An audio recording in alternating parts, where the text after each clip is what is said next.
Bonjour à tous et bienvenue. Nous allons nous intéresser aujourd'hui aux différents risques professionnels auxquels pourrait être exposé un salarié dans l'exécution de son travail. Et à cet effet, la législation distingue trois types de risques professionnels, à savoir l'accident de travail, l'accident de trajet ainsi que la maladie professionnelle. Alors, qu'est-ce qu'un accident de travail? Un accident de travail, selon la loi, ça va être un événement qui est imprévu et surtout soudain, qui peut être attribuable à n'importe quelle cause et qui survient au salarié par le fait ou à l'occasion de son travail et qui pour cela entraîne une lésion professionnelle. Et cet accident-là peut survenir au salarié sur son lieu de travail régulier ou encore lorsqu'il travaille en quelque lieu que ce soit pour le compte de son employeur. Donc il faut retenir dans ce cas-là que vous voyez qu'il y a un lien de subordination qui va unir le salarié à son employeur. Et il faut également que l'accident en question ait un lien avec le travail. Et il faut également que cet accident-là produise ou entraîne une lésion professionnelle.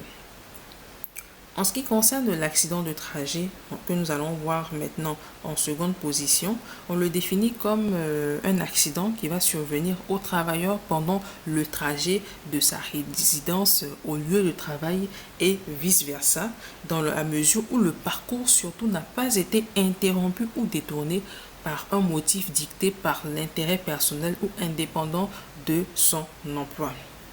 Donc, pour retenir les caractéristiques de l'accident de trajet, c'est qu'il se produit sur le trajet habituel direct, sans détournement, entre le domicile et le lieu de travail ou inversement du salarié. Ensuite, cet accident-là également, il peut survenir pendant un voyage dont les frais sont à la charge de l'employeur. Donc, par exemple, lorsque le salarié est en déplacement pour le compte de son employeur dans le cadre d'une mission, d'un déplacement, etc. sans qu'une fois de plus, le parcours n'ait été interrompu ou encore détourné pour un motif indépendant du travail. Et ça, c'est extrêmement important. On va terminer par la maladie professionnelle qui se définit par le fait, par exemple, que c'est une maladie qui est contractée par le travailleur lorsqu'il est exposé de façon habituelle à l'action de certains agents nocifs dans l'exécution de son travail. Et pour cela, cette maladie-là doit figurer sur la liste des maladies professionnelles qui est prévue par les textes.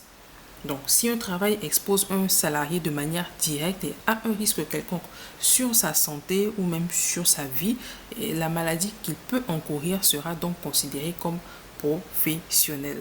Donc, voici ce qui concerne les différents risques professionnels auxquels peuvent être exposés les salariés. Et pour cela, les dégâts peuvent être plus ou moins sérieux. Et c'est à cet effet-là que les entreprises mettent en place de manière générale des programmes pour juguler, pour prévenir les risques professionnels et pour les traiter dans le cas où ils se transformeraient soit en accident de travail, en accident de trajet ou encore en maladie professionnelle.